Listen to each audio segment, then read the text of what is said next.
First, I want to update everybody on the Amber Alert that was issued early this afternoon. At about 2:20 this afternoon, the Manchester Police Department was notified about the safety and concern about the two subjects that were issued in the named in the Amber Alert. So officers and detectives responded to the address in question. Due to investigative means and measures, our concern was elevated, and that's what drew us to the fact that we issued the Amber Alert at approximately 5:30 this afternoon, and approximately 6:20 this afternoon, or early this evening. The subjects of the Amber Alert were located in the city, safe and sound, and in good health and good condition. So I want to highlight the fact that the Amber Alert system did work. The vehicle was located by a private citizen who immediately called the Manchester Police Department. We had officers in that immediate area, and we were able to locate the two subjects and determine that they were safe and they were okay. So that's the most important thing. So I also want to highlight the cooperation we got from our federal partners in assisting in this investigation early on to make sure that we were allocating every resource possible to locate these two individuals.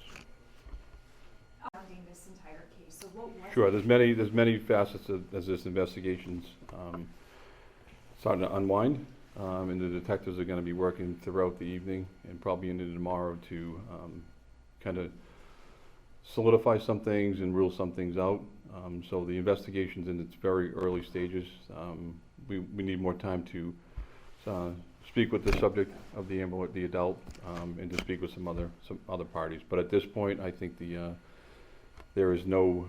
I'm confident saying at this point there's no immediate threat to the general public in regards to this case. You thought they were both in danger too? Initially we did through our investigative measures, and as detectives and patrol officers started to uncover more information, and anytime that it gets reported to us that people are leaving a residence and in some somewhat concerning circumstances, then that raised our concern. That's why we decided to issue the Amber Alert. And I want to highlight, we didn't just arbitrarily jump to issuing an Amber Alert.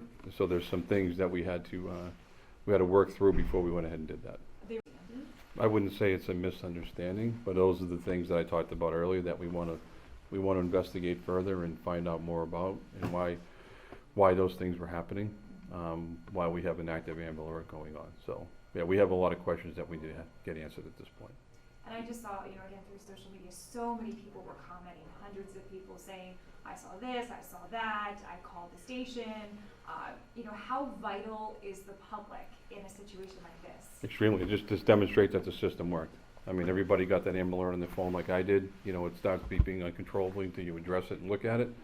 So the person that called in did just that, and happened to be in an area where she saw the vehicle and immediately called the police department, and was able to find them in about 4 hours from the original call. So that's pretty good, and that's a credit to the community and people paying attention. And that's I think the time and age that we live in, where social media can be our friend.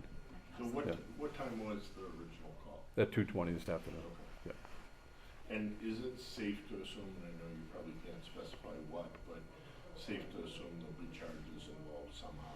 That's too early on to determine if any charges are going to be filed. This is an investigation that's in its very early stages, and detectives need the appropriate time to go ahead and sort through this before we even think about if we have any criminal charges. Part of the audio of that Amber Alert said unknown male, may have connections to a drug cartel, so a lot of people were kind of attached to that word there. Are there any sort of concerns about who they were found safely with in this situation? I can tell you that they were found safely together, and there was nobody with them.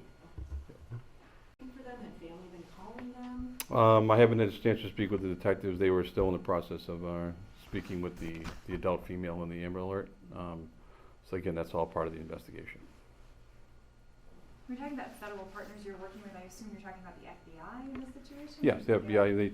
They have some additional resources that will lend to our investigative steps to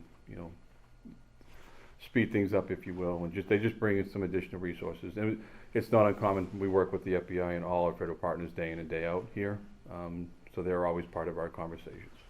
And just to clarify,